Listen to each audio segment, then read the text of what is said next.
prendre soin de son jardin, pour moi, 3 choses sont fondamentales. Le sol, l'exposition et le calendrier des travaux. Mais avant de voir en détail ces 3 éléments, parlons un tout petit peu du monde végétal qui est quand même au cœur du jardin. La plante est comme nous un être vivant. Elle boit, elle respire, elle mange, elle se reproduit, elle rentre en dormance. Et comme chaque individu, chacune a ses préférences. Celle-ci préférera l'ombre, l'autre le soleil, celle-là boira beaucoup et l'autre juste un petit peu. Donc vraiment comme nous. Alors, à vous d'observer, de sentir, d'être en accord avec la nature, de poser un autre regard sur votre jardin. Et puis surtout, restez dans le plaisir. Premier élément fondamental, le sol. Le sol, c'est le frigo de la plante. Il perd naturellement entre 2 et 3% d'humus par an dans nos jardins. Donc si vous ne faites aucun apport, le sol s'appauvrit. Les plantes seront donc plus facilement sujettes à des maladies, auront des attaques plus facilement d'insectes nuisibles, auront des carences.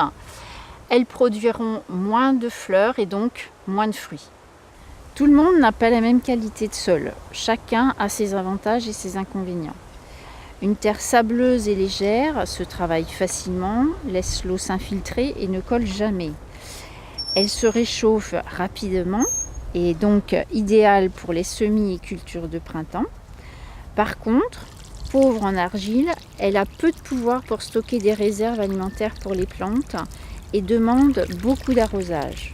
On dit d'elle que c'est une terre maigre. Au contraire, une terre argileuse, amoureuse, est vite engorgée lorsqu'il pleut beaucoup et est très dure quand elle sèche. Elle reste toujours beaucoup plus pénible à travailler. Grâce à son argile en grande quantité, elle retient en réserve les éléments nutritifs utiles à la croissance des végétaux. Que votre terre soit argileuse ou sableuse, chacun doit analyser, observer la qualité de son sol pour agir en conséquence dans son jardin. En tout cas, le premier régulateur de la structure du sol, c'est le compost. Le compost, l'humus, va améliorer la structure, agir comme une colle qui agglomère les particules du sol et permettre le stockage des éléments nutritifs dans une terre sableuse. Pour la terre argileuse, le compost va lui permettre de devenir plus perméable, d'évacuer l'eau et d'éviter la croûte sèche en surface. Il y aurait beaucoup à dire sur le sol. Une chose est sûre, un apport en compost ou amendement organique doit être prévu sur vos massifs tous les ans pour rendre le sol capable de stocker les éléments nutritifs de façon naturelle et pour améliorer sa structure.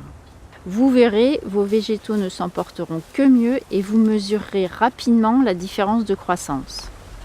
Donc, à retenir pour la bonne santé de votre jardin, il est indispensable de nourrir son sol.